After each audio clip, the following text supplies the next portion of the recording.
YCP నేత YV Subbareddy మీడియాతో మాట్లాడుతున్నారు. లైవ్ లో చూద్దాం. 2014-19లో కూడా ఘీ సప్లై చేసిన వాళ్ళు ప్రొక్యూర్ చేసిన ఘీ యొక్క రేట్లు చూడండి ఒకసారి.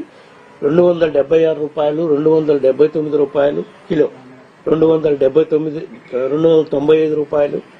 మరి ఈ సప్లై చేసిన పీరియడ్ లో కూడా ఈ కల్తీ జరిగినట్టే భావించాలా?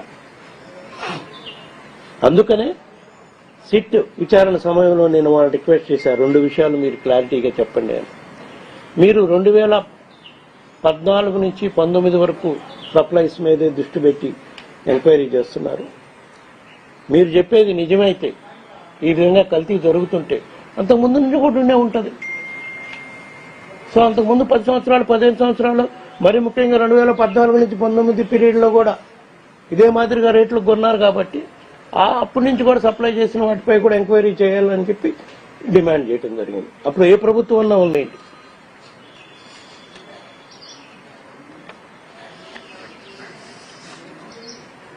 ఇంత జరిగినా కూడా మొన్న రీసెంట్ సెప్టెంబర్ 2024లో టీటీడీ వాళ్ళు 475 రూపాయలకి ఘీ ప్రొక్యూర్ చేశారు.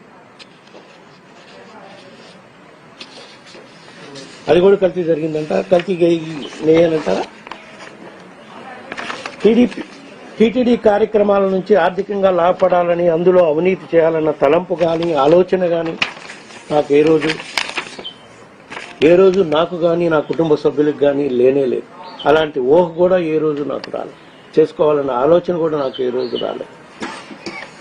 టీటీలో నెయ్యి సప్లై అన్నది ఒక అంశమే.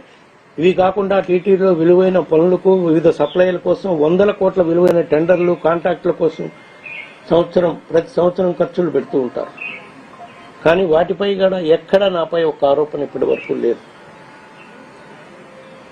ఎస్పెషల్లీ తిరుపతిలో నిర్మించే శ్రీనివాస్ సేతు నిర్మాణం గత ప్రభుత్వంలో 690 కోట్ల రూపాయల వరకు వేయించేయాలని శాంక్షన్ చేస్తే టీటీడీ బోర్డు అనుమతి లేకుండానే అది పాత గవర్నమెంట్ శాంక్షన్ చేసి వర్క్ కూడా ప్రారంభించడం జరిగింది.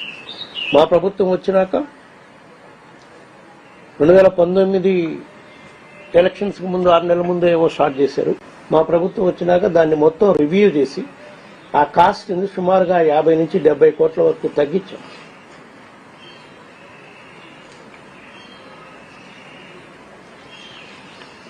దాని ద్వారా స్వామివారికి ఎంత ఆదాయం చేకూర్చగలిగామో, మిగిలించగలిగామో మీరే ఒకసారి ఆలోచించండి.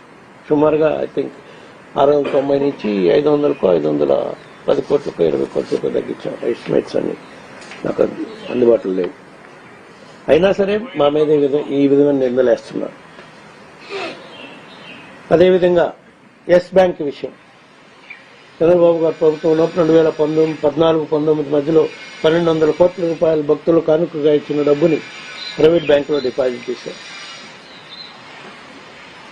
మా గవర్నమెంట్ 2-3 నెలలకే, 3 నెలలకో 4 నెలలకో 6 నెలల లోపల, నాకు ఎగ్జాక్ట్ పీరియడ్ గుర్తులేదు, ఇంత అమౌంట్ ప్రైవేట్ బ్యాంకులో డిపాజిట్ చేయడం మంచిది కాదు.